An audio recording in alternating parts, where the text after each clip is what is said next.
Hello guys, രാവിലെ എണീറ്റ് Instagram തുറന്ന് നോക്കിക്കഴിഞ്ഞാൽ അതിൻ്റെ അകത്ത് മൊത്തം നെതർലാൻഡ്സിലെ ടുലിപ്പ് ഫീൽഡ്സ് ആണ് നമുക്ക് കാണാൻ പറ്റുന്നത്.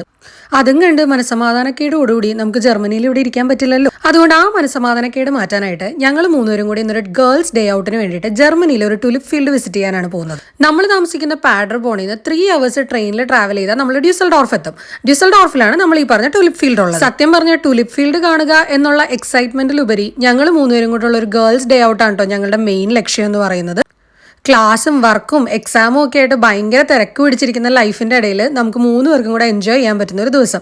അങ്ങനെ ഞങ്ങൾ 3 hours ട്രെയിനിൽ ട്രാവൽ ചെയ്തിട്ട് നമ്മൾ ഇവിടെ എത്തിയിട്ടുണ്ട് കേട്ടോ ടുലിപ്പ് ഫീൽഡ് കാണാനായിട്ട്. സത്യം പറഞ്ഞാൽ ഇത് നെതർലാൻഡ്സിൽ അത്ര ഭയങ്കര വലിയ ടുലിപ്പ് ഫീൽഡ് ഒന്നും അല്ല, ഒരു ചെറിയ ടുലിപ്പ് ഫീൽഡാണ്. കൂടി വന്നു കഴിഞ്ഞാൽ ഒരു 5 സെന്റിലാണ് ഇവരിത് നട്ടുവെച്ചിരിക്കുന്നത്. നമുക്ക് വേണമെന്നുണ്ടെങ്കിൽ ഇവിടുന്ന് ടുലിപ്സ് പറിക്കാം കേട്ടോ. 0.70 സെന്റ് ആണ് നമുക്ക് ഒരു ടുലിപ്പ് പറിക്കുന്നതിനായിട്ട് കൊടുക്കേണ്ടത്.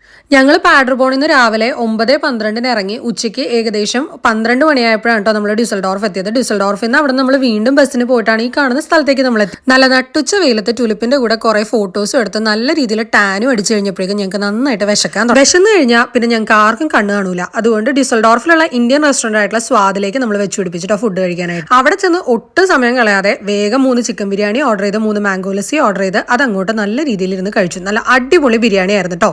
റെസ്റ്റോറന്റിൽ ചെന്ന് ഇരുന്ന് കഴിഞ്ഞപ്പോഴാണ് ചുറ്റുവട്ടം നോക്കിയപ്പോൾ എല്ലാം മലയാളീസ്. അങ്ങനെ അവരോടും കുറെ നേരം ലാത്തി വെച്ചതിന് ശേഷം നമ്മൾ തിരിച്ച് പാഡർബോണിലേക്ക് പുറപ്പെട്ടു. പിന്നെ അത്രയൊക്കെ ഉള്ളൂ. Tata bye bye, see you guys.